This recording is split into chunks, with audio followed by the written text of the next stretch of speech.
Okay, Assalamualaikum warahmatullahi wabarakatuh and good morning.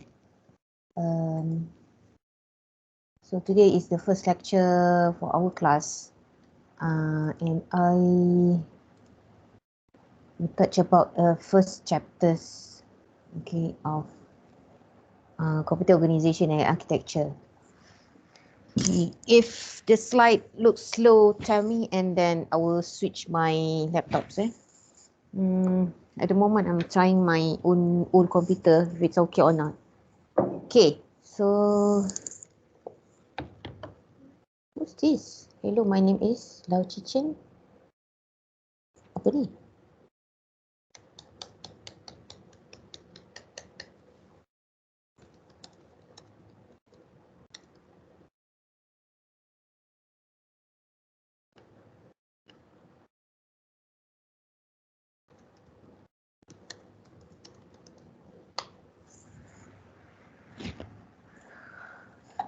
Right, let me start. Okay, so for the first lecture, I would introduce you to computer. I know you know that you see the computer, you use a computer, but the topic this time is about the internal of the computer. So how does the computer works?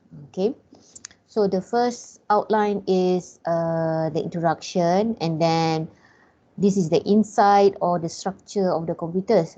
So the first topic would be computer architecture and organization.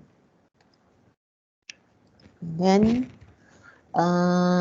computer structure and function, classes of computers, and then types of computers, and then computer performance, the components of a computer, and then the computer evolution, and example of an advertisement actually. Okay. Then the question that you might be asked is, what's a computer? So what are the definition of the computer?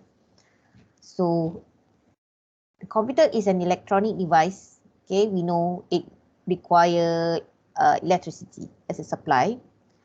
And then the device can accept data input and process the input to become a useful information or process it according to a set of instructions, and then able to store the instructions and the result of a processing, okay, and then produce the information, means it can give an output with the desired requirement, okay, of the user. So if you sum out all these features, so you will get the definition of a computer. Okay, so and then so what are the elements of a computer? Okay, so we have two. One is a software and hardware. Hardware is something that is tangible, can be seen, can be touched. Okay, but software, which is something that is inside. Okay, and then architecture and organization. Architecture refers to attributes that are visible to the programmer. The thing that you will learn about is these things. Okay, architecture and organization, where architecture contain instruction set, number of bits used for data representation, I/O mechanisms, addressing techniques. Okay, so the internal or the attributes that you as a programmer can use for your software. Okay, for example, is there multiply instruction? Okay, on the architecture of the processor. It's always there. Okay, it must be there, or if it doesn't have, maybe we can use other instruction and then combine with other instruction to build up the multiply instruction. Okay, and then as for organization, is how features are implemented.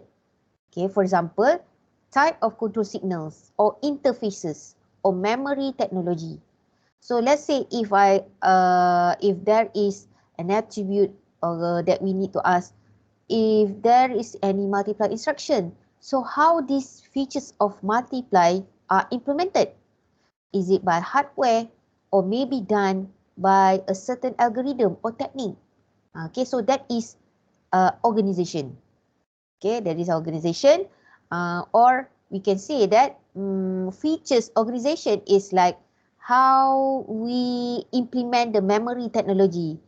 Okay, how we implement the memory technology. So there's a position or the organization, how they organize the memory.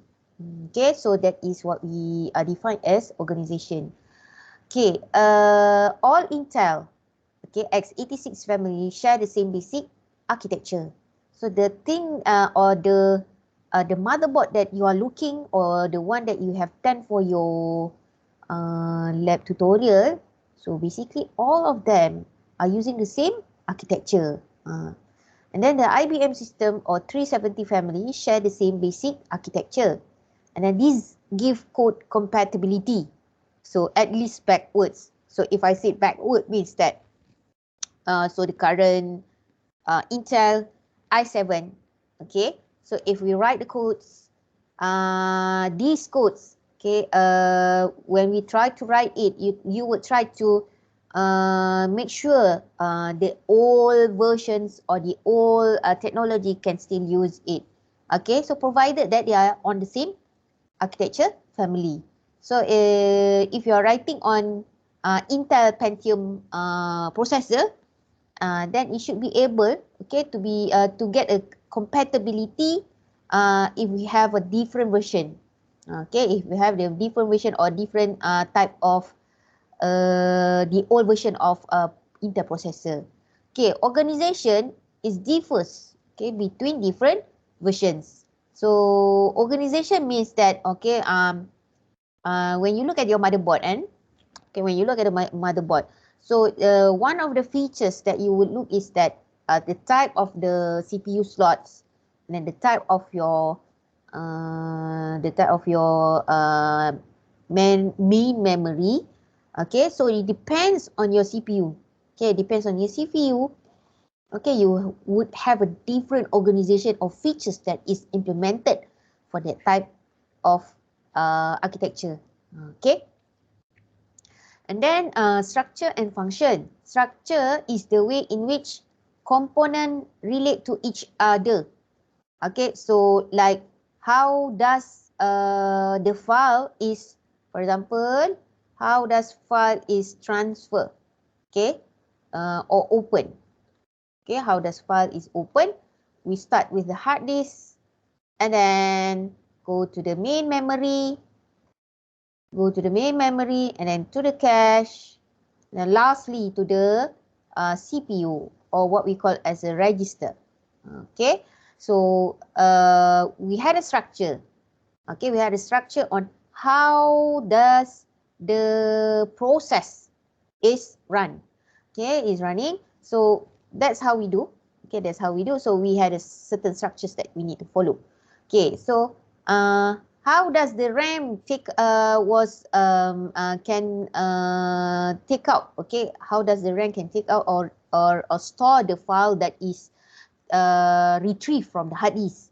Okay, so there is a certain structure that is capable of storing the files. Then function is the operation of individual components as part of the structure. So what are the functions of hard disk? So what are the functions of RAM? Okay, so we will delve deeper into these components, individual components. Okay. Okay, so this is a top level structure. Okay, top level structure. We have a peripheral such as a monitor. You have a mouse, and then you have a keyboard. Okay, so these are the peripherals. Okay, basically it's outside. Okay, it's only connected by ports and cables to the main board. Okay, so or motherboard. So this is the computer, the main computer, or what we call as the motherboard. And then the computer, okay, is also connected to a communication lines. Okay, maybe your wireless or wired. Okay, or wired. Okay, so inside the computer, there are four main parts. One is a main memory. When I said main memory, this is a RAM. And then CPU or central processing unit. And then we have input output. Okay, input output means that data that is coming in and then data that is coming out. Okay, then the last component which is also very important is the system interconnection, or what we call a system bus. Okay, so when we are operating, or when the computer is executing the instruction, okay, it needs to communicate or transferring data or instruction to other components. So the system bus is very important in the structure of the computer. And okay, the performance of the system bus is also play the main factor in the performance of the computer. Right. So from the top level structure, a computer consists of four main structural components. Okay, so the CPU is referred as processor, which the function is to perform data processing and control the operations of the computer, or we can say as the brain. Okay, and then main memory stores the data. Okay, main memory stores the data, which is RAM in this case. Okay, so you might want to argue the hard disk also stores the data. No, what I mean is that it stores the data during the execution. Okay, during the execution of the instruction or any type. Okay, any type of action that is done by the CPU. So they need RAM. Okay, to store the data. Okay, and then input output. Move the data between the computer and its external environment. Okay, external environment means that if you want to get an input, okay, from the keyboard and mouse, or maybe for my tablet when I'm touching this, right? So this is input. Or maybe your hard disk. Okay, you need the data from your hard disk. Okay, I want to open my file. So where is the file? So the hard disk, okay, will transfer the file. So transferring file means that you are transferring or inputting the data in file types. Okay, so hard disk can be considered as an input and output, because storage, okay, if we say we want to store back the data or you want to store permanently, then it can be considered as output also. Okay, another type of output is that something that can be displayed, or the data from the computer going out. Okay, so that can be considered as output.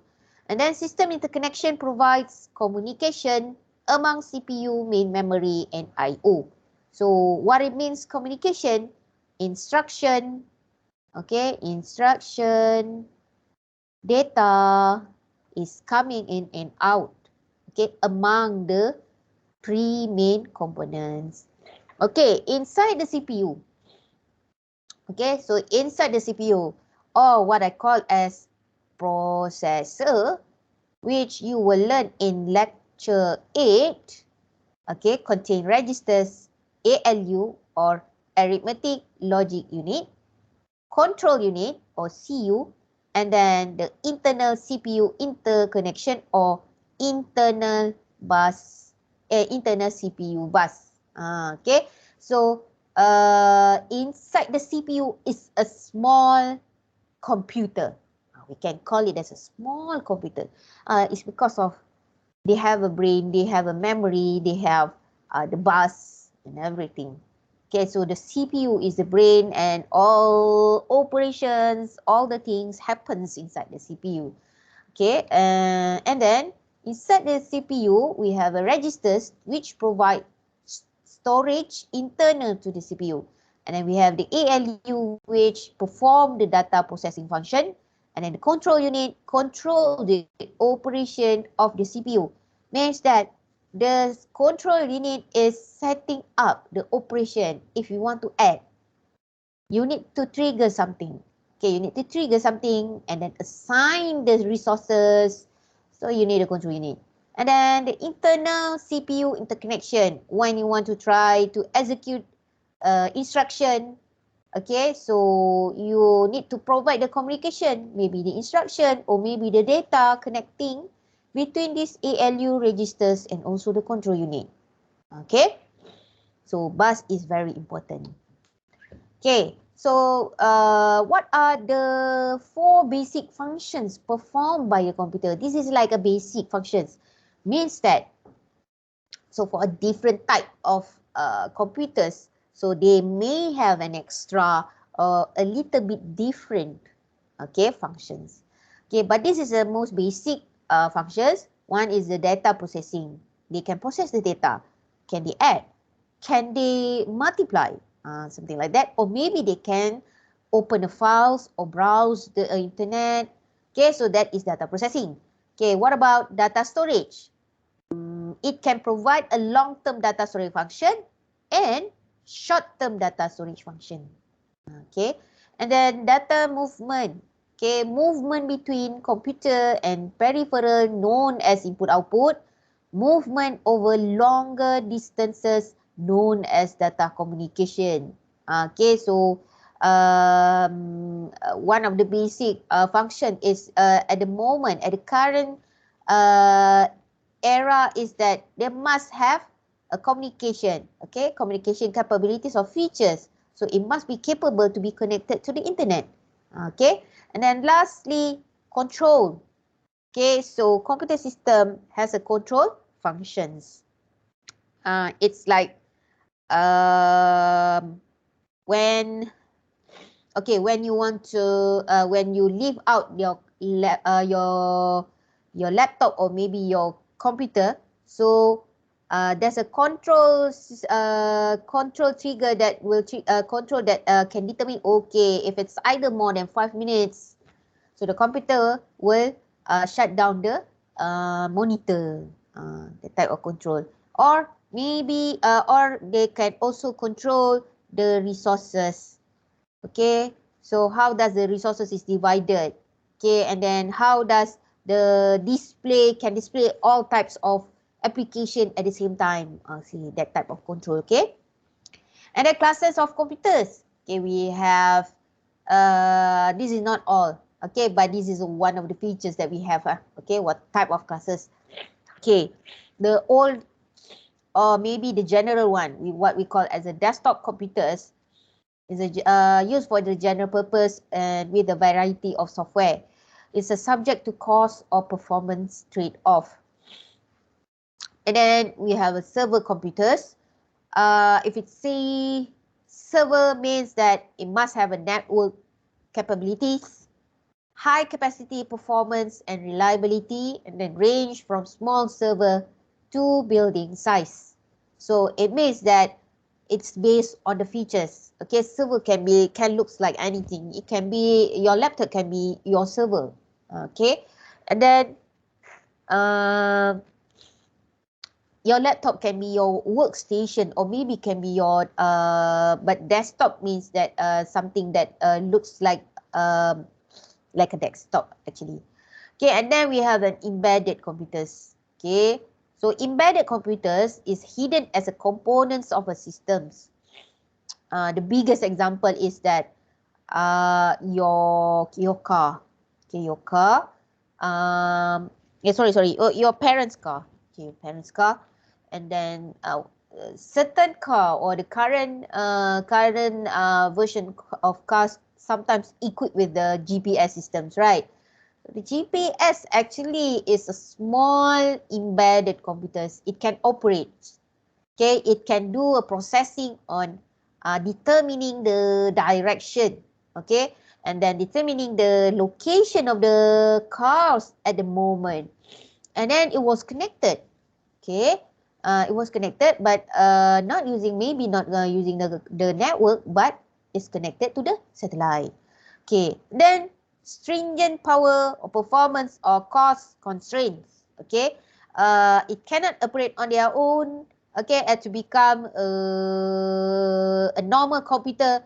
Okay, it's only have a certain specific functions. Okay, so that's what it means. Embedded computers. Okay, so other type of embedded computers is what we call as IoT, which you can look at the internet and also usually when the student are doing the final year project, so this is one of the type that is very important, that is very popular. Okay, they would propose, I want to do IoT. Okay, so that's okay because it's like something like a hot topics. Okay.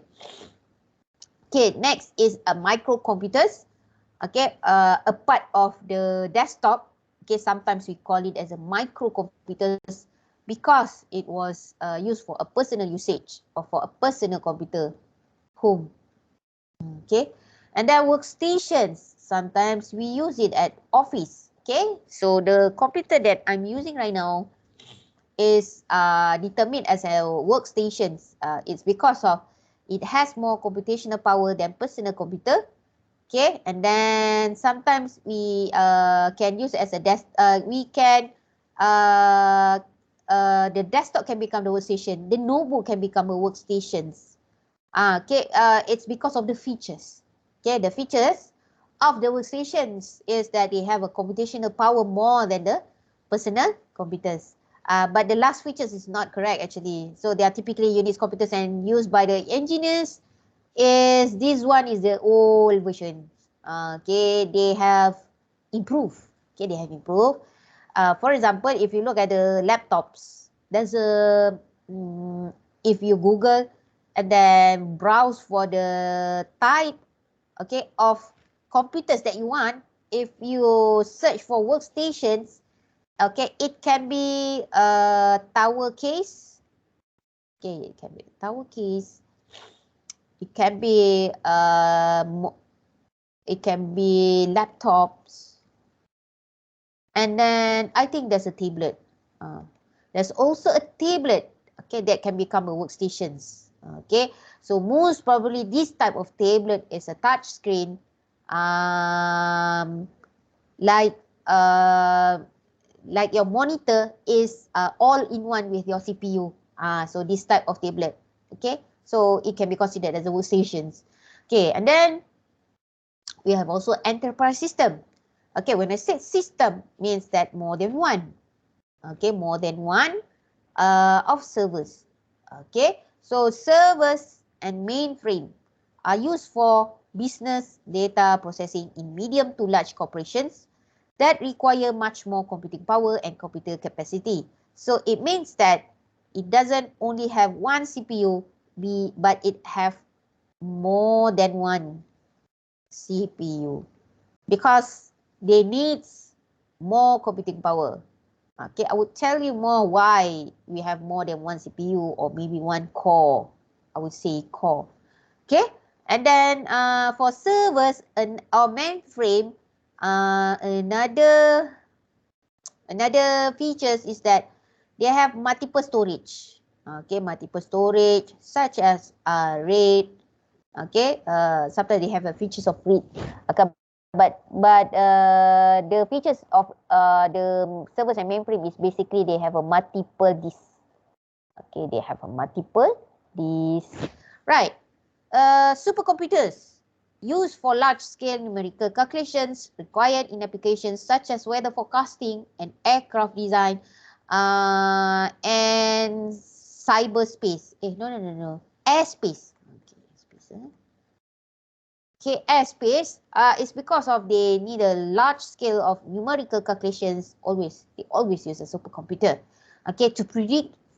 Okay, so usually for the weather forecasting is to predict the weather.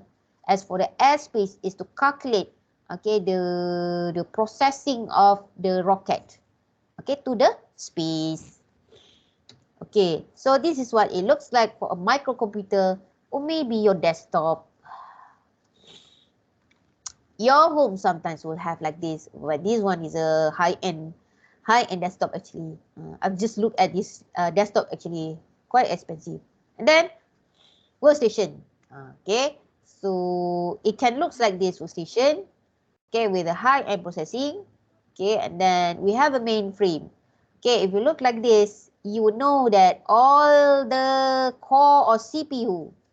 Okay, so each so the mainframe have a multiple CPU and storage, okay, which is connected to each other. okay, which is connected to each other. So one of the features is that they must be connected to the network. And then they have a basic input and output, such as a keyboard and a monitor. Okay, so this monitor, okay, can access all these multiple CPUs and storage actually. So it depends on the type of the operating system that the engineer install in it. Okay, so this is what it looks like in a supercomputer. They have a multiple screen. Okay, multiple screen, and then multiple peripherals that is connected. Okay, it's like a center. Okay, so this is like a weather center. I've never been to this place. Okay, this is on outside of Malaysia, but one of the center that we have is flood center in JPS. Okay, so in JPS, they have kind of like this a big monitor, and then they monitor the all over Malaysia. Okay, the places that have the possibility, okay, the possibility to have flood at the time, so they can predict. They have a prediction and everything. Okay, this is one of the center. Okay, that's not all actually. We have a lot. Okay, next. Computer performance. Okay, when you want to try to buy a computer or set up a computers for organization, depends. Okay, depends on the work that we want or the requirement that we want. Okay, so the first thing first is that we consider the performance. Why? If you need to do work, a lot of works, a lot of calculations, then you need a high-end computers, a high-end CPU.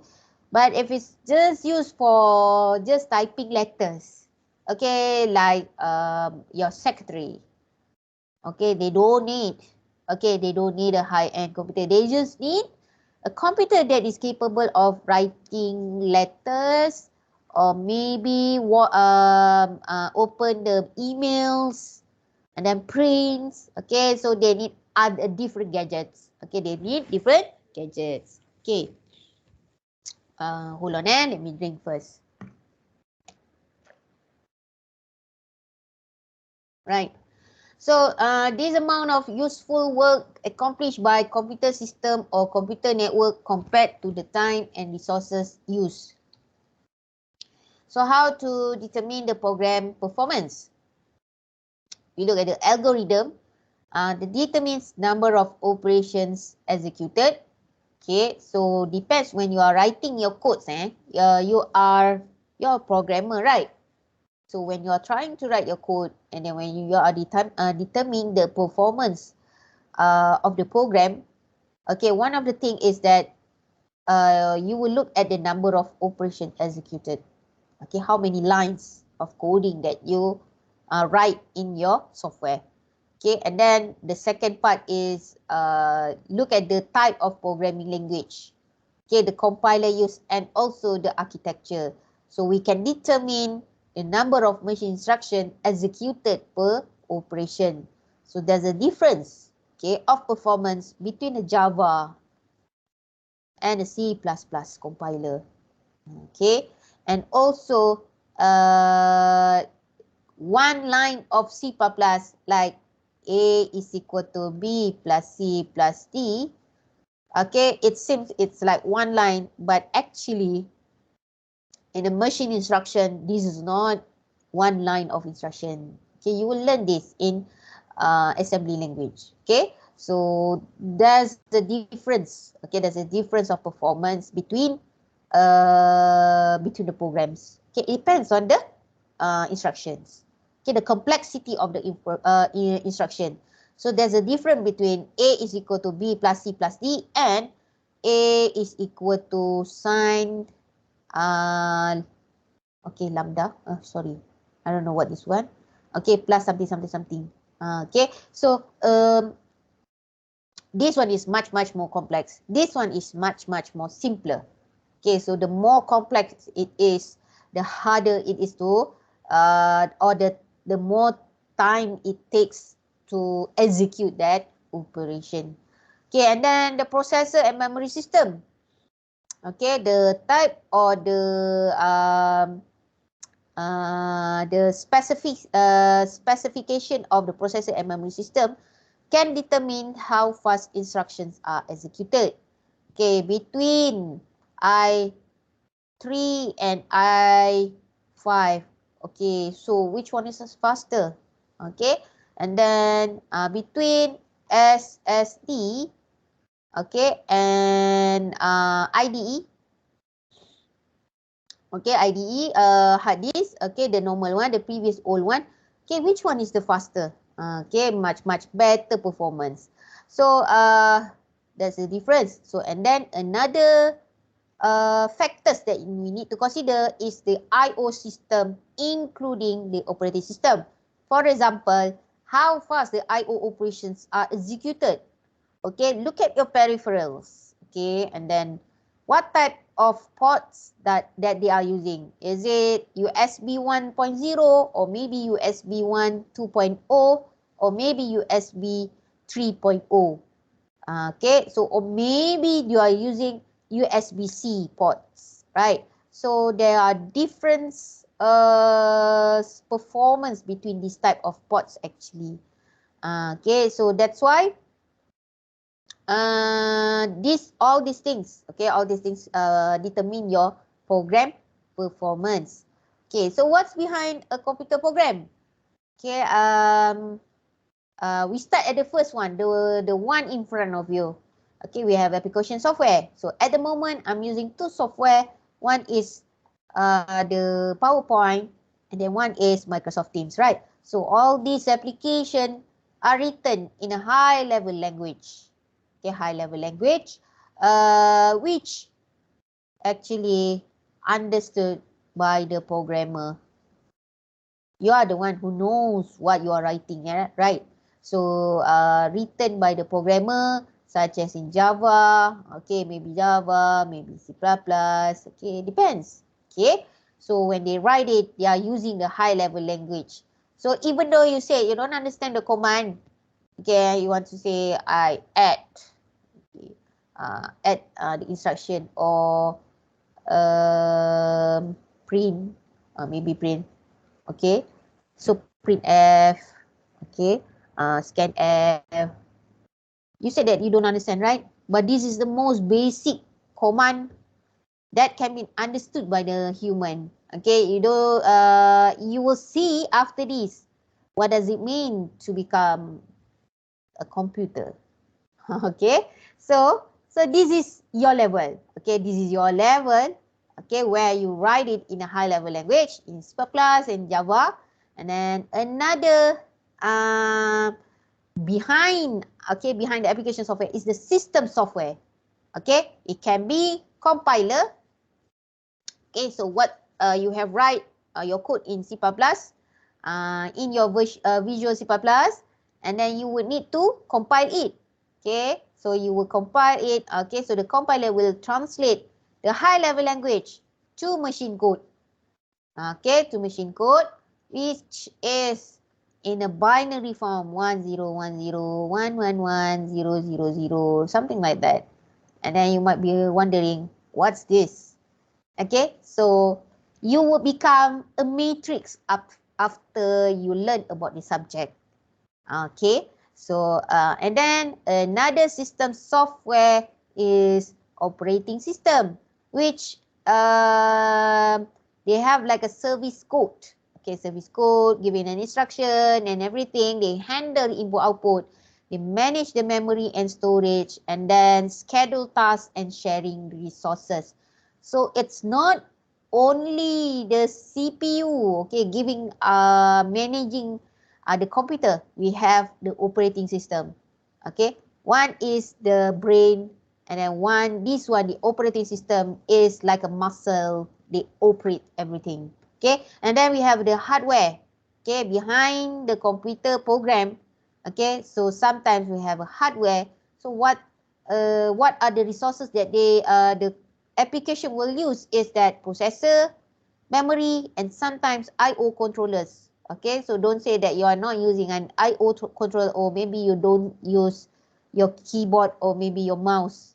Okay, so any type of application that require human intervention or human input and outputs, always use I/O controllers. So you always do these kind of programs. Okay, so there are 3 levels of program code. Okay, the first level is what we call as high level language. See on this high level language example in C. Okay, not C++. This is C, older version of C++. The coding here is like they want to swap, okay, between A and B. The content inside A, okay, is transferred to B, and then content in B is transferred to A. So this is the function, okay, of swap. Okay, so this kind of language is a level of abstraction that is closer to problem domain. Problem domain means that the requirement, okay, the requirement of the user. So it provides for productivity and portability. And then after the high level language is compiled, they go through to the compiler. The compiler convert it, okay, to assembly language. So I said the assembly language is because of it's a textual representation of instructions. Okay, so it's very basic textual instruction. So if you see here, ADD here means add. And then LW is load word, and then store word, multiply, okay, multiply, and jump register. Okay, store word, load word, jump register. So this is assembly language, a much more simple command compared to high level language. So from the high level language, compiler will compile into assembly language, which this simple command will be transformed into a binary. Okay, so the assembly language, okay, will go through to the assembler. The assembler will transform it, okay, into a binary machine language program. So this is what I mean, the matrix. Okay, when you watch that old movie, and then Keanu Reeves was touching the numbers, right? So he's telling, I know what this code is. Okay, so this is what it looks like. Okay, when you write this coding, okay, this one line is representing this one line only. So a lot of numbers. Okay, a lot of numbers. Okay, so it must be in a binary digits, encoded the instructions and data. Okay, it contains instructions and data. Okay, don't be afraid. Okay, you are not going to be a totally 100% matrix or understand the machine language. It's a very basic understanding only. Okay, I'll just I will teach you, okay, on how to understand that numbers. Okay. Then abstract level of modern computing system. Okay, we have 7 layers. Okay, or 7 level. Okay, the top level is the user. Then the user write the code, okay, using the high level language. Okay, and then in C++, Java, Fortran, and everything. And then from that high level language HLL, okay, they will go through the compiler. Compiler will transform into assembly code. And then the assembly code will go to the assembler. Okay, so and then become the microcode. Okay, so sorry, no, not microcode. The binary numbers. Okay, and then on level 3 we have a system software. So the system software and also library code. System software or operating system. Okay, for example, operating system and library code, they will check on the assembly code. What are the resources needed? Okay, and then what type of library that we need. And then we can transform into instruction set architecture, which is on level 2 machine. And then we have another level 1, which is the control. Okay, so which circuit do the computer needs to set switch on or switch off. Okay, so here and then we have digital logic.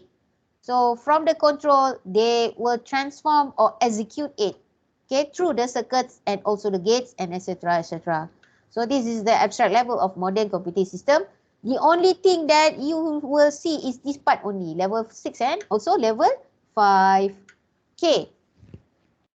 Components of a computer is the same components for all kinds of computer. It's either desktop, server, and embedded.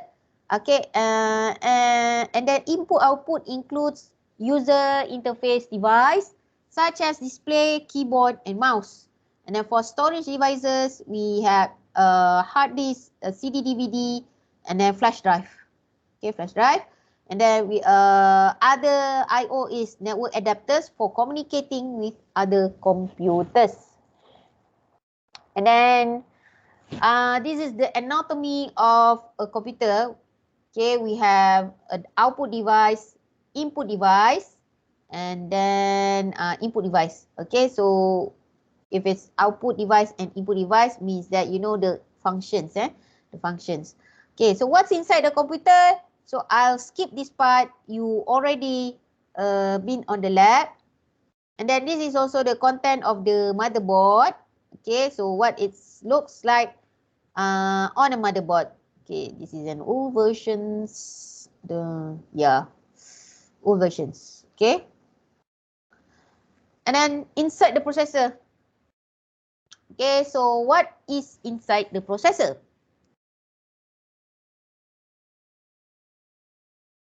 So it contains data path, control, and cache memory. Okay, so data path performs operations on data. Control tells the data path, memory, and I/O devices what to do according to the program instructions. Okay, and then cache memory is a small, fast SRAM memory for immediate access to data. Okay, so this is inside the processor. Then computer evolution. Okay, if you browse on this this URL, okay, it will explain the timeline, okay, of the computer history. Okay, started with the vacuum tube, transistor, and then from the transistor, okay, they build up the chip using a small scale integration and then improve until to the medium scale, then large scale, then very large scale integration of devices on the chip, and then ultra large scale integration. So if I say a chip, the very small chip, not the CPU. Okay, so very small chip. So at that moment, they just can do like a simple operation. Okay. Then using vacuum tube technology. Okay, the first generation is what they call as a vacuum tube technology. They at the time, okay, no transistors is invented yet. So that's why they use this vacuum. So the drawbacks is that they produce more heat, easy to break down, not break here, break down. Then difficult to identify either the problem caused by the hardware or software whenever the computer becomes malfunction. Very expensive, then data processing is not accurate. So the language that they use is using a machine language, only number involved. Therefore, the process of data processing becomes more complicated. So the application is used for a scientific purpose. At the time, 1942 and then 1959, do you remember the most important history event happened during this time? 1942, 1959. Saya break kejap. Saya nak tanya soalan. Let me ask you questions. Actually, what is the most important history that happens on the in the world during this year? 1942, 1959. You cannot see the ni the chat . Cannot see the chat. So what I can do is just like this. Kena tarik semua. Ayak. World War One. Yes, correct. Yes, correct. The World War One is the time when the computer, okay, the first computer is generated. Betul. The answer is correct. World War One. And if you watch I can't imagine. Maybe it's maybe that title lah. The Imitation. David Cumberbatch. Okay. Okay, so that movie, okay, don't look at the other dramas, but the thing that they invent at that time is basically the early creation of the computer. Okay, the early creation of the computer. Can't remember the name of the character at that time. Okay, sekejap. So let me continue back again with the chapters. Right. Okay, saya dah alihkan. Okay, now I can see your chat. Okay, next. The second generation using transistor. Okay, so the advantage is that they are smaller, they use low power usage, and are more efficient and easy to use. The cheapest. Okay, it's the cheapest compared to the tube. Okay, it's because of they are using the transistor. Okay. The language they use is using assembly language and high level language. At that time, there is no computer actually. They, what we call like a server. Okay, it's like a server. So, they will write the codes. Okay, they will write the codes in a paper. So the paper will be like a bullet. Okay, so they will embed it, okay, to become a code. Okay, to become a code. So that's why they said it is using assembly language. Okay, so on that line, okay, so there's a certain codes that the computer can read it. So it will they will interpret it as maybe a move or maybe add or something else. Okay, so this is the time that they introduce this technology, which is much more faster compared to the magnetic tape. Okay, and then the third generation is to use integrated circuit technology, which implements multi-programming concept and time sharing. So it's much smaller, low power usage, and much more efficient. The language at the time is a BASIC or Pascal. Okay, call it Pascal. Okay, and then fourth generation, they use a large-scale integration technology. This time, okay, they introduce a microprocessor. And we also have a CD-ROM. Main memory becomes more efficient and faster and large. Okay, 2000. Cepatnya. Oh, okay, until 1999 lah. Correct. Okay, and then 2000 to present, more sophisticated, cheapest, faster, and have ability to see, listen, think, talk, and like humans, and have artificial intelligence. Okay, so much more sophisticated, much more smaller. Okay, at the palm of your hands, right? So pening kepala. If you want to learn about the computer evolution, it will be a lot of things. Okay, so I'll just skip this part. So this is what it looks like. Okay, in the story. Okay, in the story, they try to imitate like this. Okay, there's like something that rotating at that time. Okay, so and then this is the devices that is used in the World War One or Two, maybe. I'm not sure. They use encryption. Okay, so if BITS, they would like this part. It's because of they will try to encrypt the code, then send it to the other side. Okay, so using the telegraph. So that's the first introduction of the encryption. Okay, so this is the vacuum tube, and then the early computers. Okay, if you ask me, have I seen these computers? I would say yes. for the bottom one. Okay, so don't say that I'm very, very old. It's because of we are in Malaysia. At the time, the technology is quite slow. So what we have at the time is considered very fast. But in the other region, in US, they have much more advanced. Okay. Then we have the computer evolution, ENIAC. ENIAC, designed and constructed under supervision Eckert and Mockley from Pennsylvania University. It's used for trajectory tables for weapons.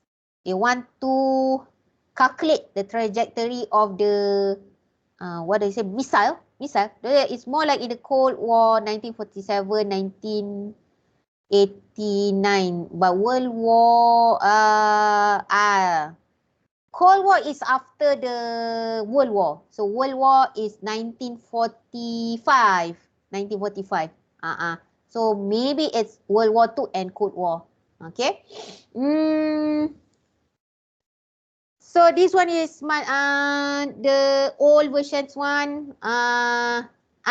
This is the one. Okay, this is the one. David Cumberbatch. Okay. He's the one who built like this, what it looks like at that time. And then commercial computers, at the time they call it as a UNIVAC. And then this is the much better. They use a punch card processing equipment. Okay. At that time, IBM is the leading companies, okay, that provide the technology. Okay, so that's why the IBM is the first architecture. They introduced the first architecture series. Okay, 700 or 7000 series at the time. And then within the motherboard, okay, the CPU processor and everything, and the motherboards. Okay, so all the circuits, okay, they use the transistors. So they replace the vacuum tubes, much smaller, cheaper, less heat dissipation. Okay, and then also can use in a solid state device made from silicon or sand, invented 1947 at Bell Labs. Okay, so imagine someone who create this. Okay, create this. So he must have died, but his generation must be much more richer because of this invention actually. Okay, so and then second generation machines, okay, is based on the transistor based computers such as IBM 7000, DEC 1957, which produced PDP-1. Okay, and then the new computers, okay, use a microelectronics or small electronics.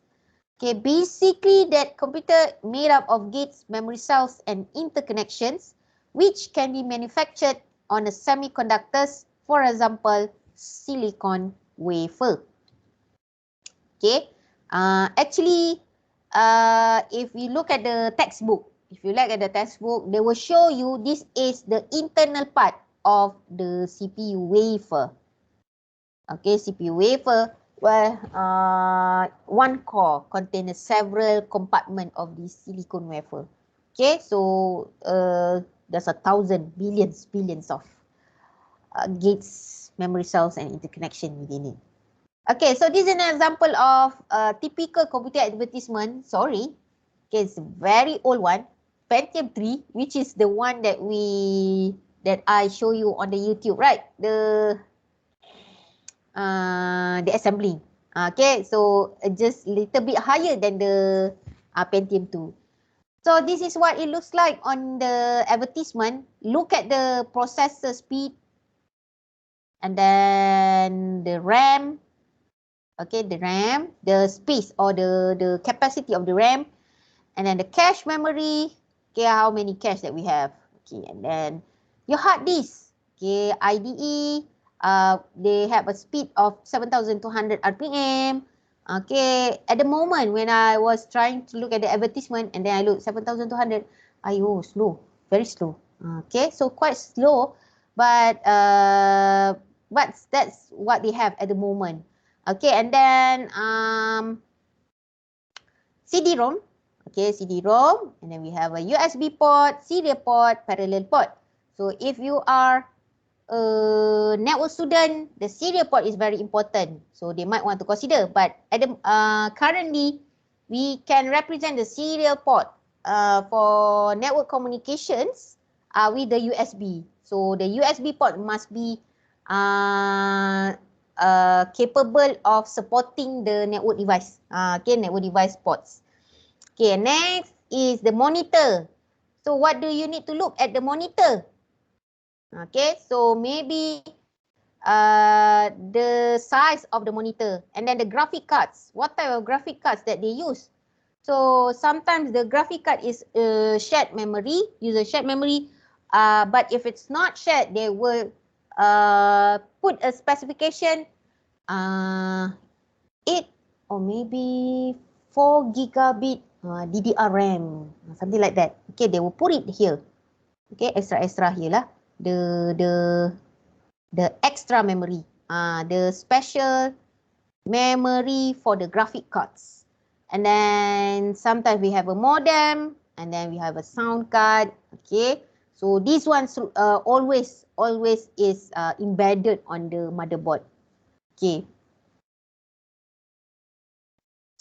Okay, so this is like the explanation. Okay, if it says Pentium 3 is the type of the processor, and 667 megahertz is the speed.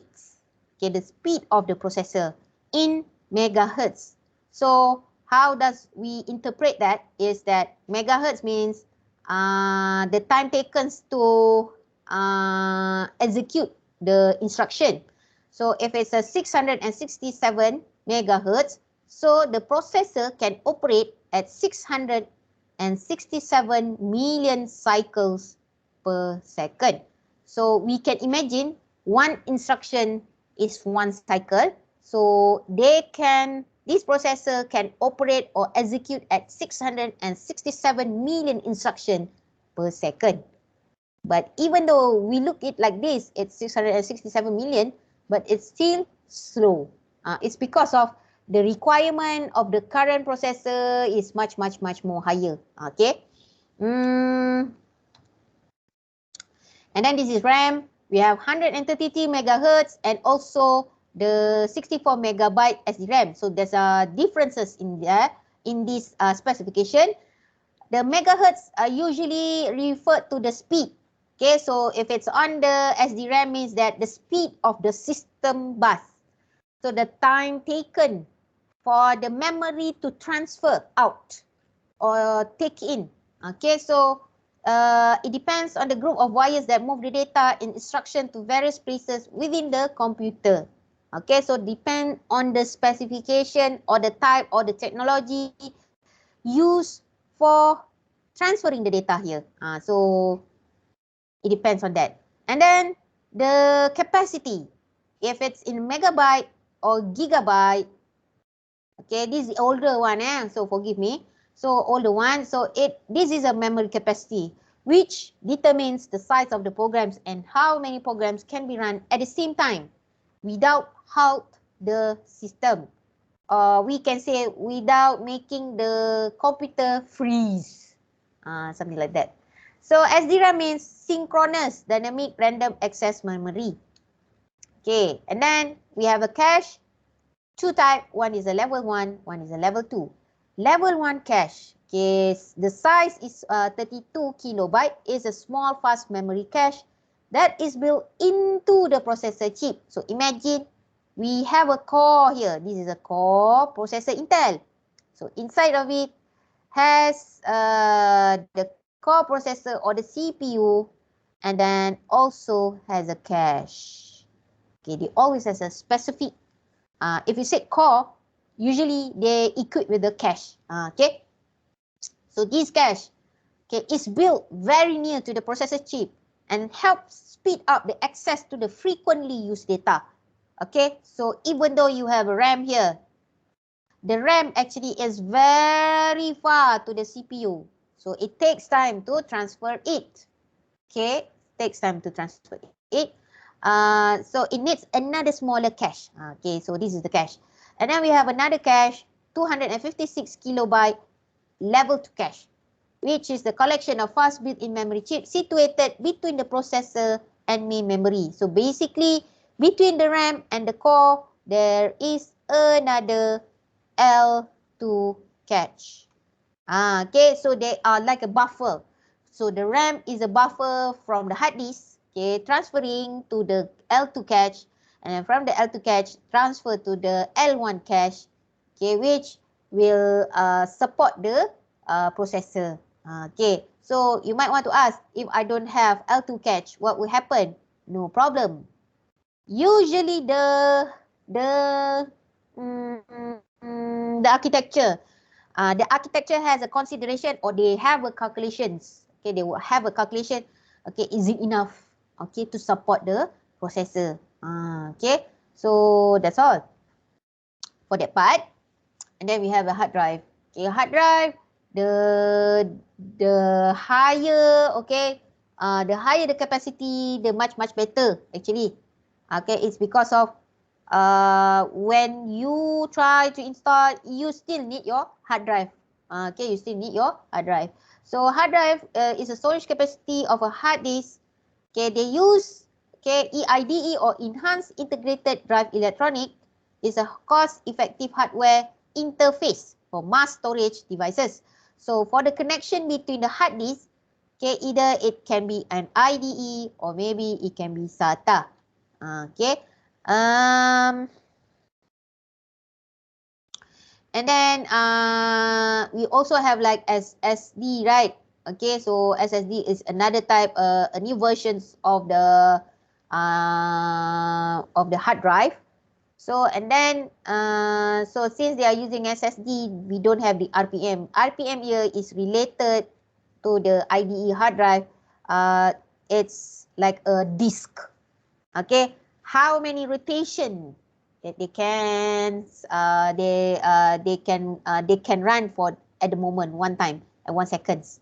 Okay, sorry, 1 minute. Revolutions per minute means the rotations. Okay, determine the access time on computer hard drive.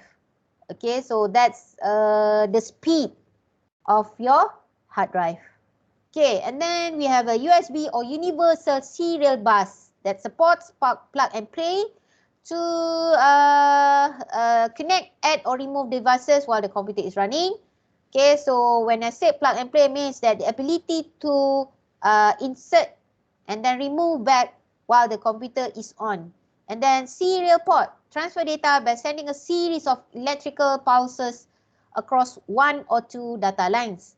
Okay, previously serial ports, also the parallel ports. Okay, serial ports sends a series of electrical pulses. As for parallel ports, they use at least 8 data lines compared to the serial. Okay, serial have 1 data lines.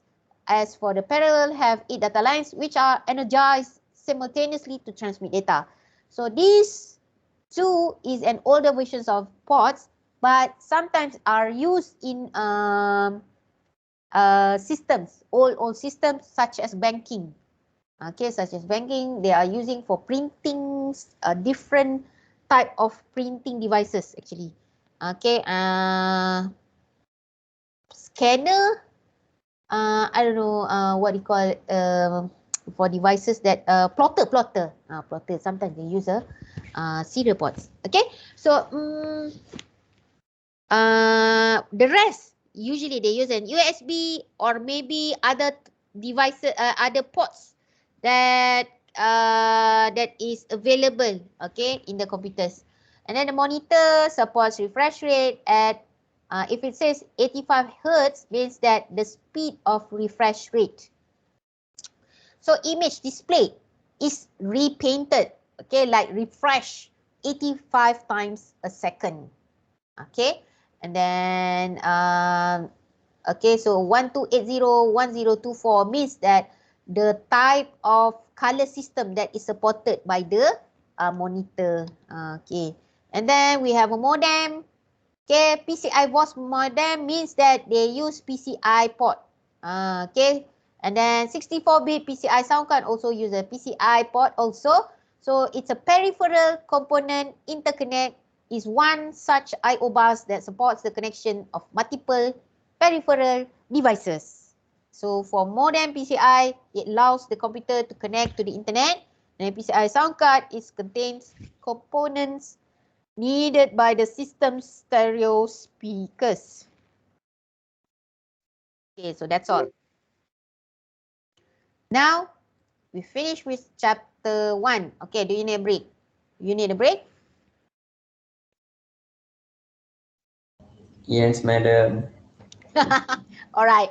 Okay, 5 minutes, 5 minutes.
Alright. So dah ready So let's continue with the new chapters. So at least kita ada 22 slides ni. I would try to finish. Okay, we have 22 slides, so I will try to finish it. The general gist of what is about the arithmetic of computers, and then we will do the lab next week. Okay. God, kejap. Hold on. Did I upload the Yulen?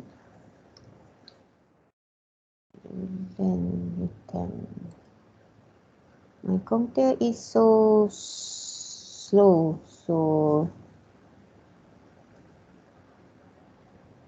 if my voice lost, please tell me as soon as possible.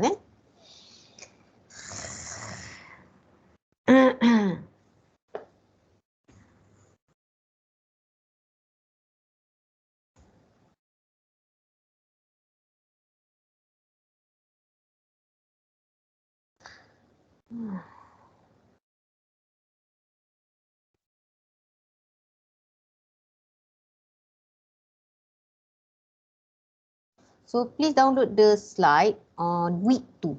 Okay, on week 2. On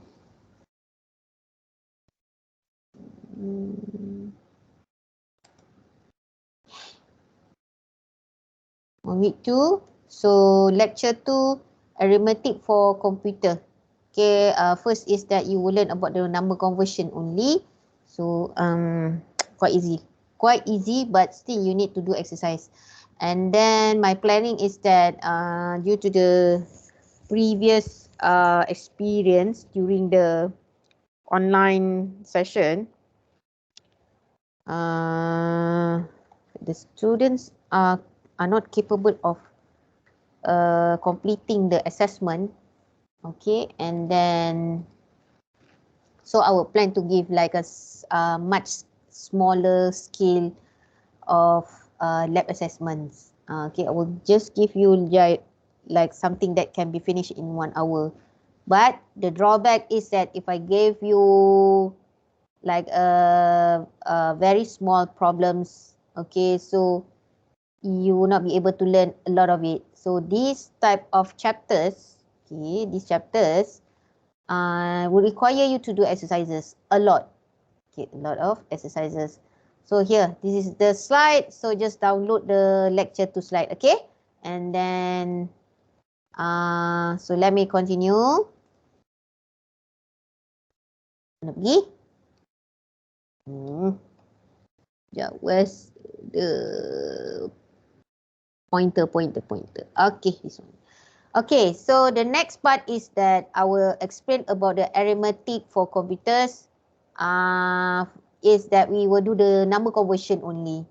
Okay, so there are 3 number systems that we will touch on this course.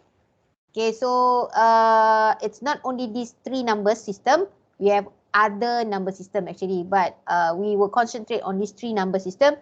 One is the decimal, binary, hexadecimal, and then we will do the number conversion between binary to decimal, hexa to decimal, decimal to binary, decimal to hexa, and then binary to hexa, and then hexa to binary. Okay, so it's like this. Okay, triangle. So you must do you must learn on how to convert between these 3 number system. Okay, if I said decimal means that it is a base 10 number system, which is start from 0 until 9. And then to represent the value which is higher than 9, the combination of the 2 or more numbers is used. For example, 10 base 10, 25 base 10, 367 base 10. Okay, so if it says like this, okay, it will become 1, 0. Okay, so the power base for 10 base 10 is that this is 0 and then this is 1. So to get the real numbers, okay, so it will become 0 times 10 power of 0 plus 1 times 10 power of 1. Take out refer to the power, refer to the power. So you will get 10. Okay, in a real numbers. Okay. So the same goes to the binary system. Okay, it's a base 2 number system called binary. Okay, so consists only two numbers, 0 and 1, which is suitable for computer systems. Okay, so to represent a value which is higher than 1, we will use a combination of of two or more numbers used in representing the numbers. Okay, for example, 1 0 base 2, 1 1 base 2, 1 0 1 base 2. So if it says 1 1 base 2, so means that the power is 0 and then this is the power of 1. So which is equivalent to 1 times 2 power of 0 plus 1 times 2 power of 1. Like that. Okay, this is the conversion. So I will explain it to you back later on. So just to tell you the number, okay, the position shows the power. Okay, the position shows the power. Okay, so and then the last number system is that base 16 number system, or I would call it hex. Okay, hex numbers. Okay, so within the hexadecimal numbers, it contains or consists of 0 until 9, and the next is A, B, C, D, E, F. Means that A is 10, 11, 12, 13, 14, and then 15 in decimal. Okay, so A in hex means 10, B means 11, and then F is 15. This is numbers you don't have to calculate, you just memorize it. So I will tell you later, always on these chapters, always memorize it. Okay, remember, if I say, okay, what is the number of F? And then in a blink of time, you just click like that, 15, you know it. A is 10. So the trick is that you know the first, you know the last. And then you can just add 1, 1, 1, 1, 1. So you know A is 10. So 10 and then B, C, D, E, F. And then use your fingers. Use your fingers. 1 is referring to B. Okay. A is 10 means that full 10 fingers, right? So B means another finger, 1 finger, 2 finger is C, 3rd finger is D, 4th finger is E, and then 5th finger is the F, like that. So just use your fingers maybe, or just use your memorization to make it easier for you to do the calculations. Okay, and then to represent the value which is higher than F, okay, after F, also what are the numbers that can I represent? So you will use another digit. Okay, add another digit.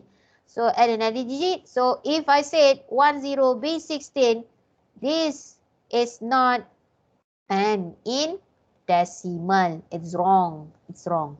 Okay, so I'll teach you what is the how to represent it. Okay, so what are the real values for these numbers? Okay, next, counting in decimal or binary or hexadecimal, or how to this is like a table conversion. Table conversion, table conversion compared from between these three number system, in decimal, binary, hexadecimal. So decimal is the normal numbers. Imagine it's the normal numbers. Then binary is the computer numbers, and hexadecimal is a simplified binary numbers. Okay, so simplified binary numbers. I will tell you later on why I did say simplified binary numbers. Okay. So this is the conversion. If it's decimal 0, binary is 0, hexadecimal is 0, and then decimal 1, 1, 1, and then 2, binary is 1, 0. Okay. So first is that to represent 0 is 0, to represent 1 is 1, and then to represent 2 means that you need to add. Okay, so previously it's 0.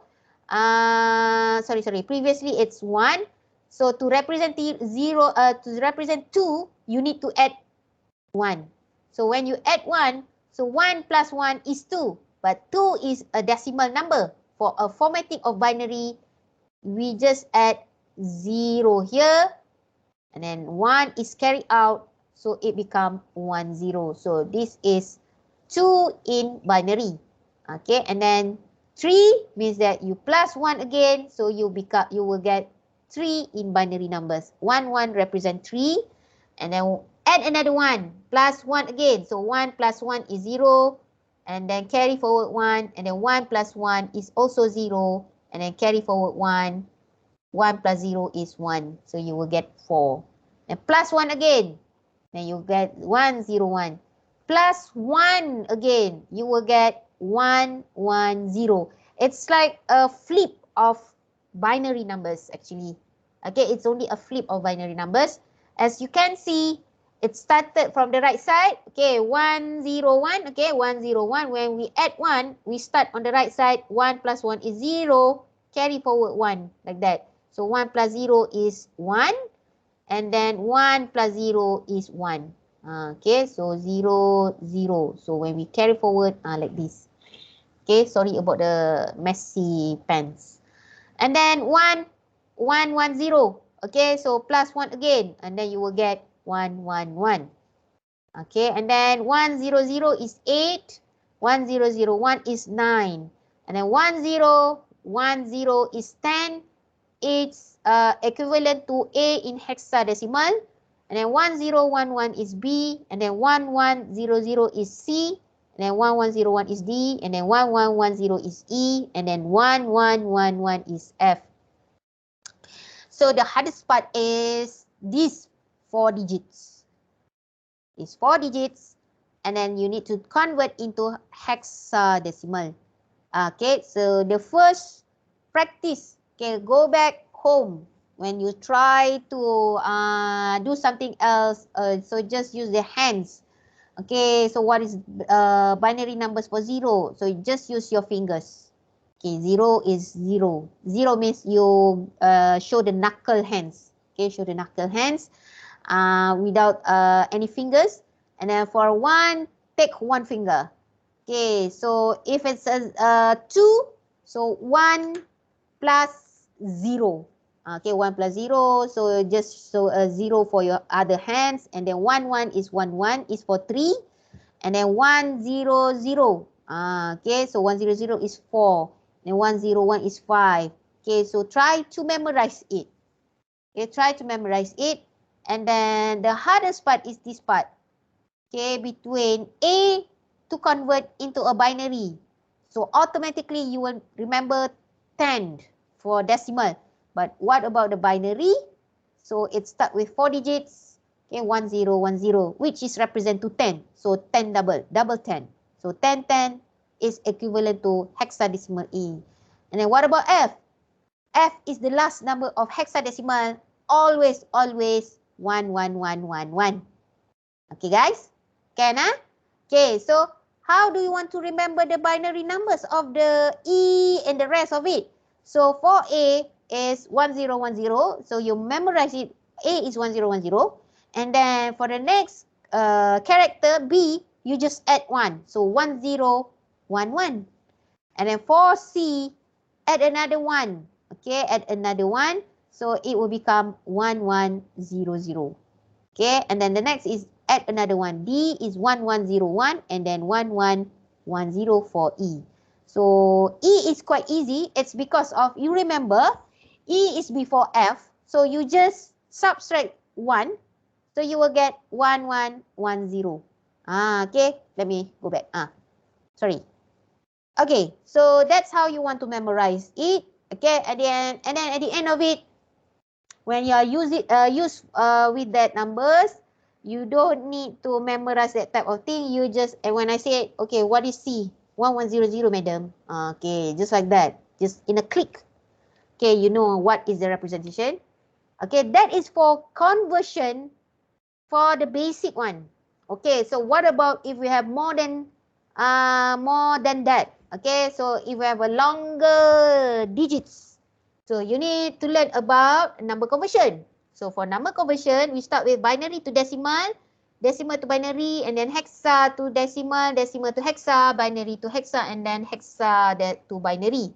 So it can be both way. If I give you a binary numbers, you know how to convert to decimal. You also know how to convert to hexadecimal. So the main skill or the main comprehension that you need to know is that from binary, you can convert to decimal. And from binary, you can also convert to hexadecimal. If you master the binary conversion, then you won't have a problem with the conversion from hexa to binary or hexa to decimal. Okay, there's a trick there.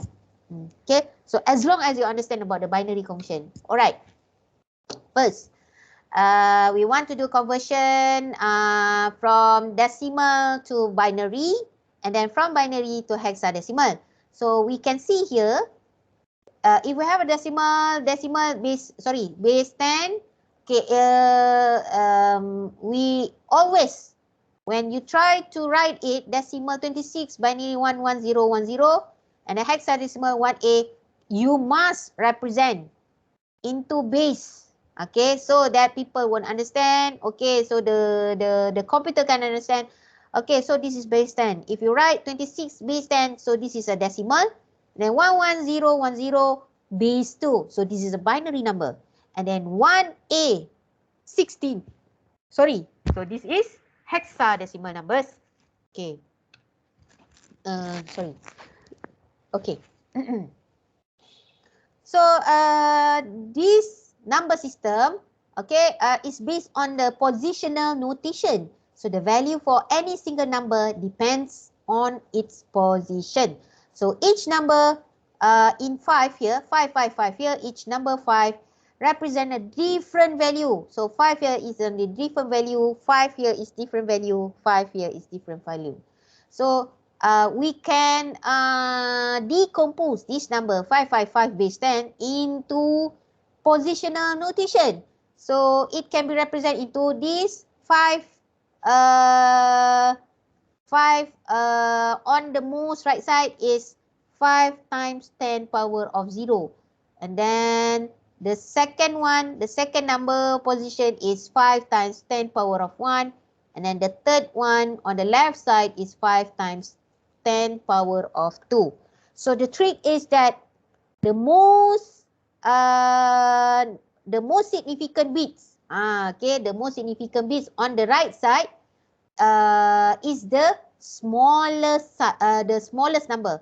So we always start at 0, 1, 2, and next, 3, 4, 5, 6 until the end of it. Okay, until all the numbers has been labeled. So usually the start, you will set up a table actually. Type pow means power. And then the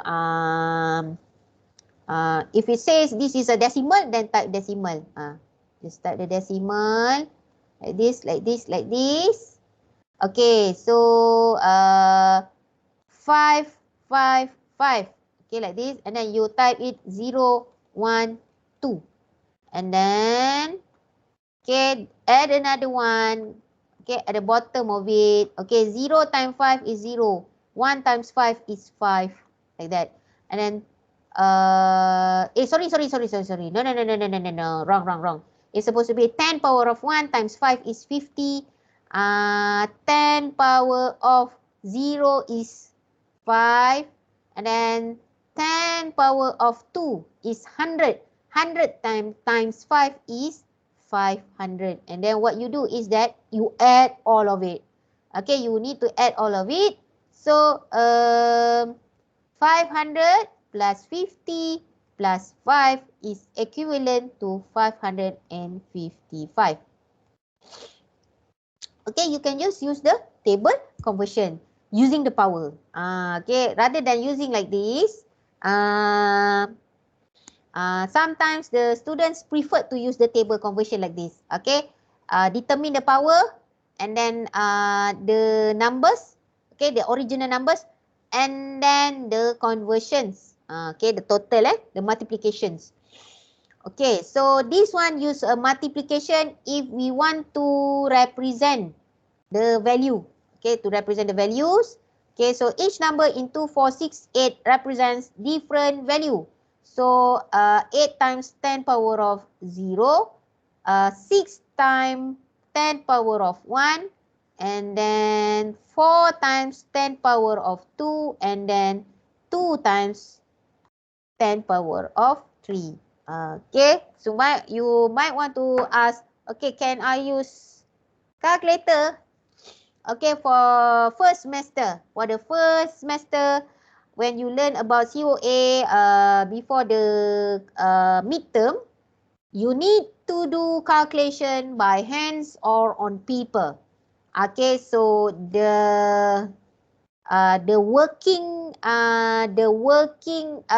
steps must be shown like this. They show the step. 2 times 10 power of 3 is 2000. 4 times 10 power of 2 is 400. But sometimes students want to show like this. Madam, can I use the power conversion? So this is power of 0, this is power of 1, power of 2. So what I write is that, okay, 0 times 5 power of 0 times 5 power of 0. Sorry.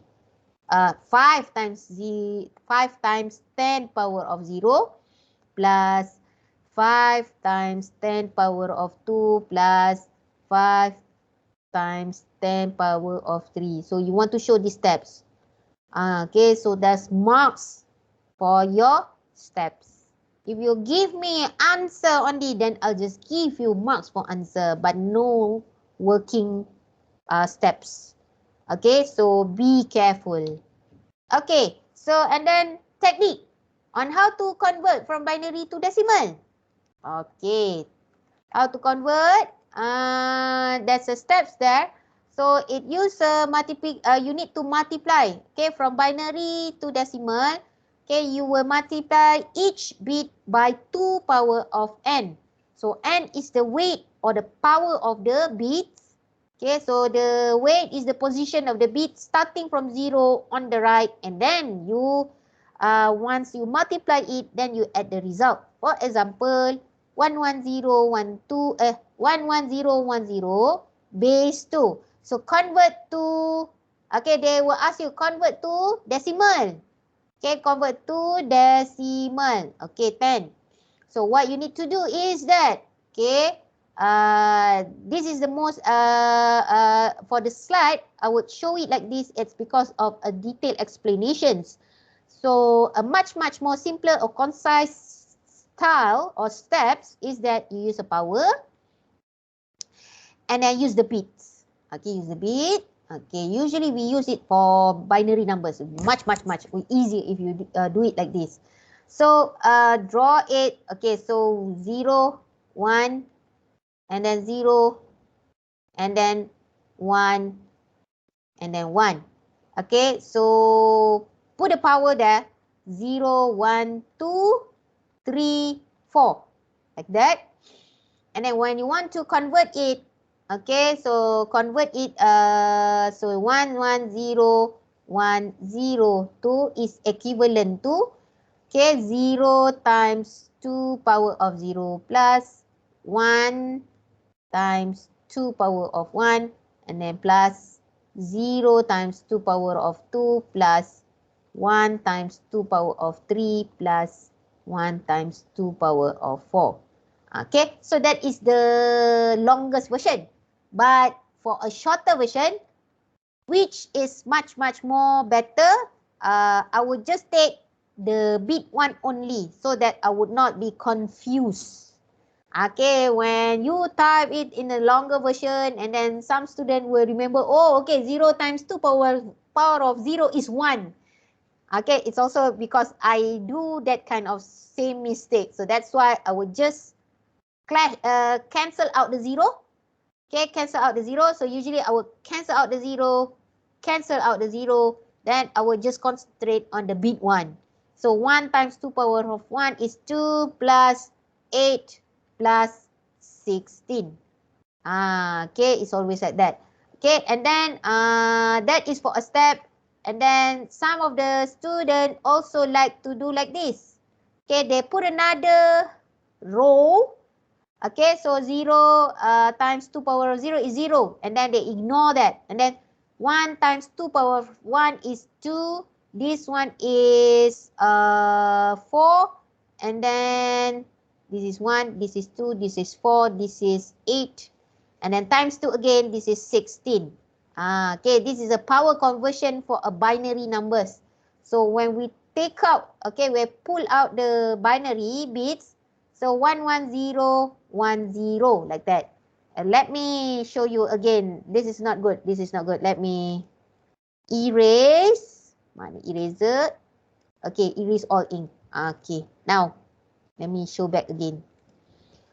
Okay, so to do the conversions, the first trick is that draw the power conversion with the value. Okay, for the value of the binary. Okay. Draw it until the power of... Alamak, tak lawanya. Tak boleh. Cannot ah. Cannot. Oh, okay. 1, 2, 3. Okay, this one is 10, 9, 8, 7, 6, 5, 4, and 3, 2, 1, 0. Sorry for the space. Okay. So when I do the table conversion, I will write it on paper and then type the power. And then this is the value for 2. Okay, binary numbers, value 2, binary numbers. So 2 power of 0 is 1, 2 power of 1 is 2, 2 power of 2 is 4, 2 power of 3 is 8. And then 2 power of 4 is 16. Then 2 power of 5 is 20. 16 times 2 is 32. Okay, how to know that is that after the 2 power of 3, 2 power of 3, okay, we got 8. Okay, means that 4 times 2 is 8, and then 8 times 2 is 16, and then 16 times 2 is 32, and then 32 times 2 is 64. So means that this is 2 power of 6 is equivalent to 64. 64 times 2 is 128. And then 128 times 2 is 256. And then times 2, 512. And then times 2 again, 1024. So how many conversion that do I need to put inside my table conversion? It's enough if it's only until 10. It's because of usually when we do the conversion for memory, they sometimes until 2 power of 10, 2 power of 12. So what do you need to do is just that from 2 power of 10, when you memorize it is 1024, you just need to times 2. Okay, so let's say 2 power of 12 is equivalent to 2 power of 10 times 2 power of 2. Okay, equivalent to 1024 times 2 power of 2 is equivalent to 4. So times 4 after that. Okay, you can just calculate like that. Okay, so first thing first is do the table conversion. And then once you have the table conversion, okay, write the number 11010. Start from the right side. So we start with the value 0, 1, 0, 1, 1. So here I would point out the bit 1. So then I will get the conversion. Okay, 1101. Okay, so 1101, 11010 is equivalent to 2 plus 8. I'll just take out the value. I will take out the value here, here, and here. Plus 16. Then 2 plus 8 is equal to 10. 10 plus 16 is 26. Then don't forget to write the base number 26 base 10. Right. You might want to ask, Madam, if I forgot the 10, what would happen?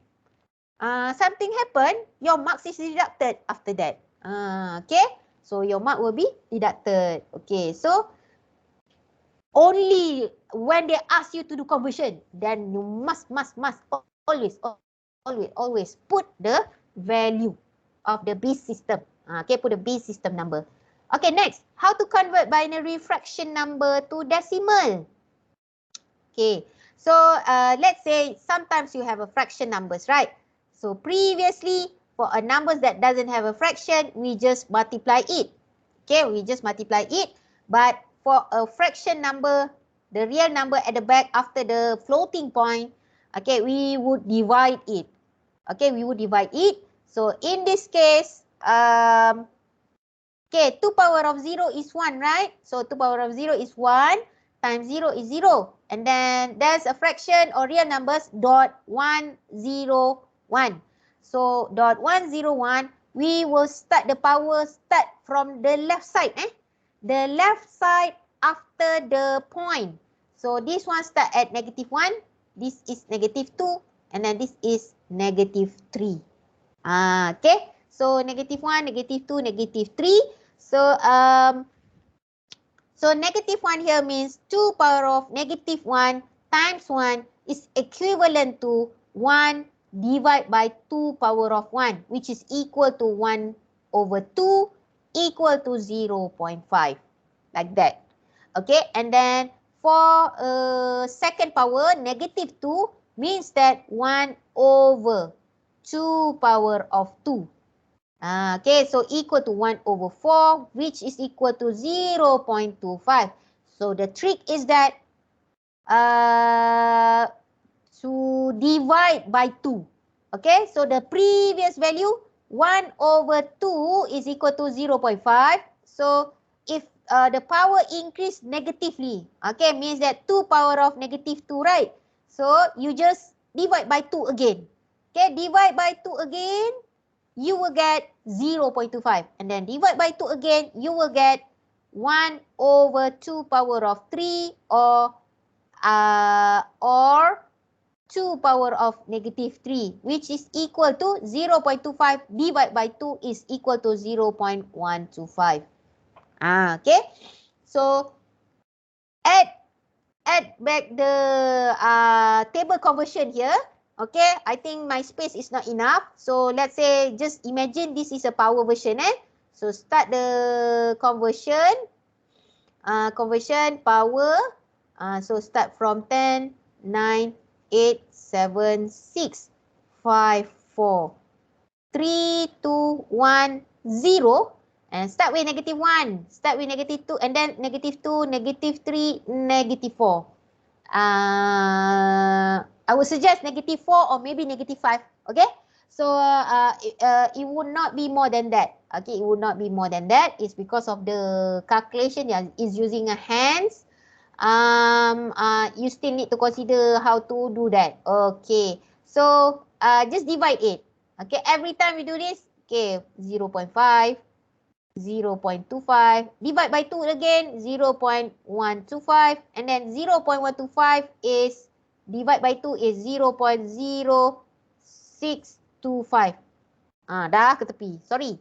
Okay, so do the conversion. Okay, the first trick. Okay, this is like a trick of something like a dictionary for you. Okay, you will write it first so that you can refer to it. And then you write that and then type the value. Put a value there. Okay, put a value. And then you can refer to that value when we have a certain pattern of numbers. Okay.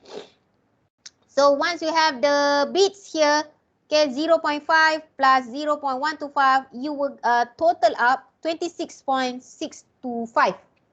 Okay, next.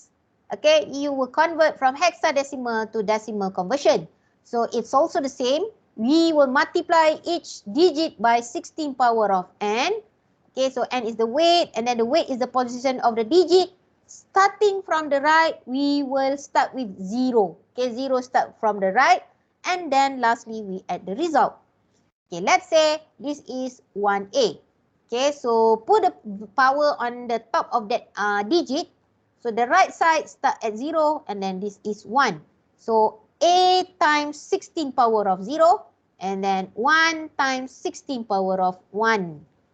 Okay, so usually the operation of hexadecimal does not exceed more than 3 digits. Okay, does not exceed more than 3 digits. So When you do the calculation, do the conversion for 16 times 1.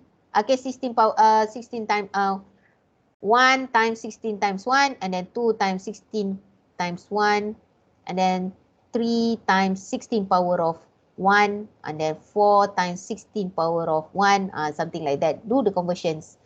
Okay, so this is conversions for hexadecimal. Just multiply it. Once you multiply, add.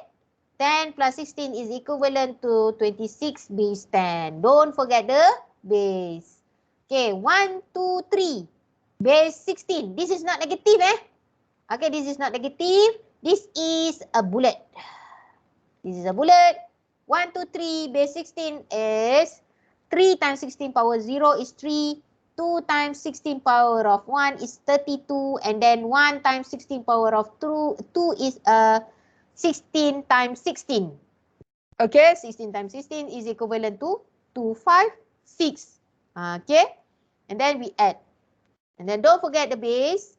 And then from decimal to binary conversion. Remember, from binary to decimal, we multiply.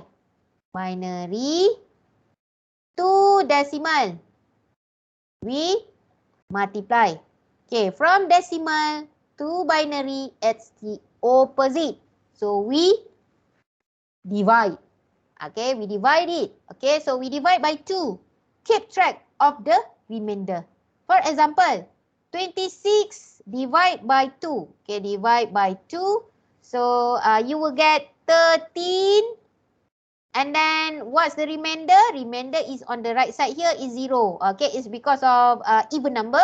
So you will get remainder 0. And then 13 divide by 2. Okay, divide by 2, you will get 6. So we have a remainder 1 because 13 is not even number. And then 6 divided by 2 is an even number. So we get 3 remainder 0. And then 3 divided by 2, we get 1 remainder 1. So 1 cannot be divided by 2. So we will stop. So don't forget to take the remainder at the bottom here. So we will take 1 here. Start 1 here. And then 1, 1, 0, 1, 0. So from the bottom to the top, so we will take out the digits. Okay, the digits. Okay, so from 1, 1, 0, 1, 0. Okay, so let's say, for example, for 8. 8 divided by 2, we get 4. And then remainder 0. And then 4 divided by 2, we will get 2. Remainder 0. And then 2 divided by 2, we will get 1. 8. Okay, we get remainder 0. So 1 cannot be divided anymore. So we will just take out this one. Start from 1. Start from 1 here. Until to the top. So 1, 0, 0, 0, base 2. Okay, so that is for the conversion from binary to decimal. Now, decimal to hexadecimal, also the same. Okay, it's also the same. We divide it by 16. Okay, so the number decimal to hex, we divide by 16. Okay, so for example, 4956 divide by 16. Okay, this time you really need the table conversion. Okay, the table conversion of 16. 16, 1 times 16, 2 times 16. Okay, 3 times 16, how many? Okay, so we use the division of 16 to get the hexadecimal conversion. And then at the end of it, okay, if the remainder is 1, okay, means that or it's less than 16. Okay, if it's less than 16, then it cannot be divided anymore. If it's less than 16, it cannot be divided anymore. Then you will stop. Okay, you will stop. So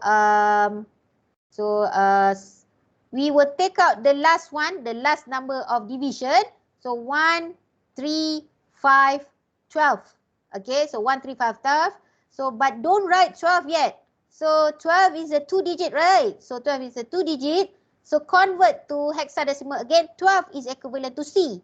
So we will get 135C base 16. Okay, base 16. Okay, so if it's 2-digit, then convert it back to the hexadecimal. Okay, so the technique for binary to hexadecimal is very straightforward and much more easier. Okay, it's because of, I said it before, hexadecimal is the simplified version of a binary. Okay, you only need to remember the 4 binary digits. What is the conversion to the hexadecimal? So you must start on the right. And then start from the right, group the digits in 4 binary numbers and then convert to hexadecimal digit. For example, we have 11010 base 2. So what is the conversion into hexadecimal? So first is that divide the binary numbers into a group of 4 binary digits.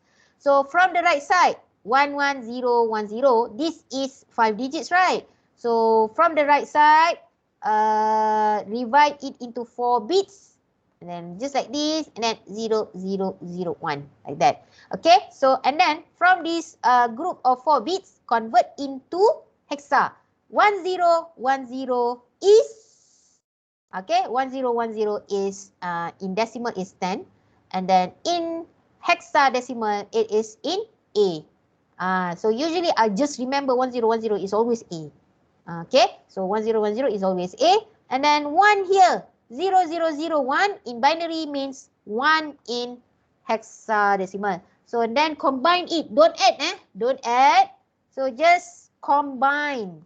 So we will get 1A base 16. Okay, so conversion from binary to hexadecimal is much more easier, and the conversion from hexadecimal to binary is also easy.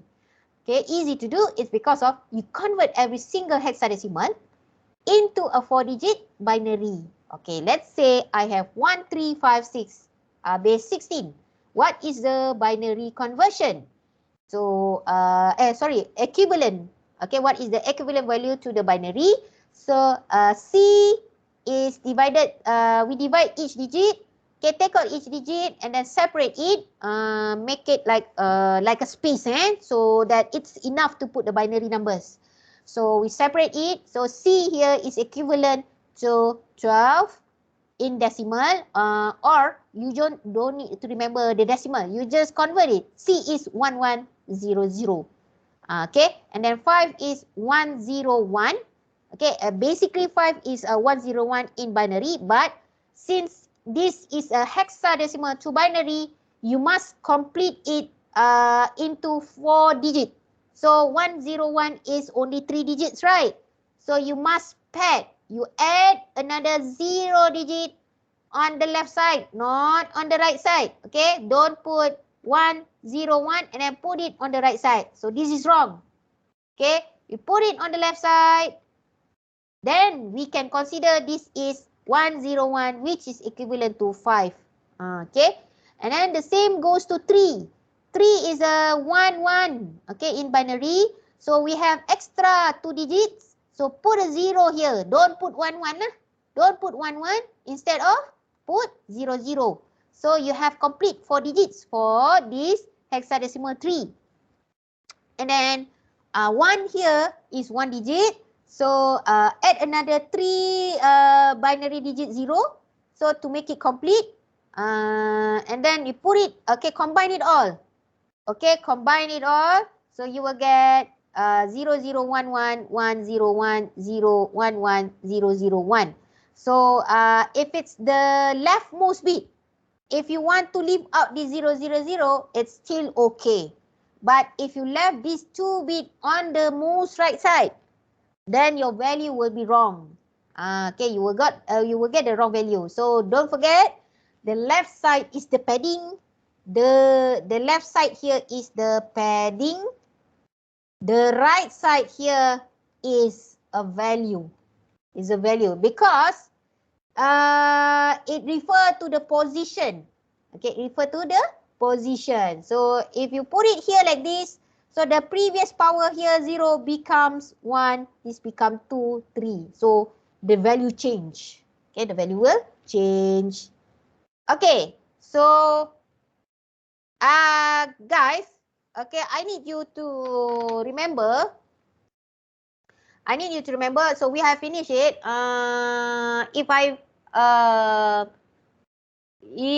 I extend the time, so please remind me. So it's 10:05, right? So do remind me that the lecture should be ended at 10 o'clock.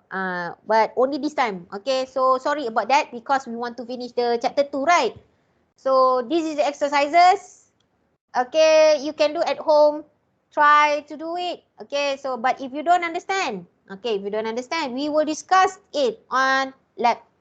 Okay, so that all the things that you don't understand can be discussed and then the others can benefit on what you should do to solve the problems. Okay, and then last part. Okay, last part, guys. Okay, look at the chat. There's a Padlet. Okay, there's a Padlet there that I have attached the URL.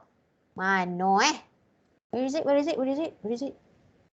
Okay, so if you click that link and then just add a comment there. Okay, add a comment and then answer the question. This time it's only one question. What do you know about computer? Anything, just write. Just write about computer. Okay, what do you know about computer? What do you feel about computer? What do you feel? I don't like. If you say, okay, I don't like to write programming. So it's okay. I'll just understand it. Okay, I'll just take it out and assume it as a comment. Okay, why? Why you don't like it? Okay, you cannot say, okay, I don't like it because. Okay, why? Tell me. Okay. It's because of you are programmer, right? So that's why. Okay, so that's it. I think. Okay, so I'll end the class. Okay, I'll end the class, and then you may leave out because you want to go for the next class, right? So please remember, class representative. Sometimes please remind me. Okay, if I exceed the time. Okay, so I'll end the session.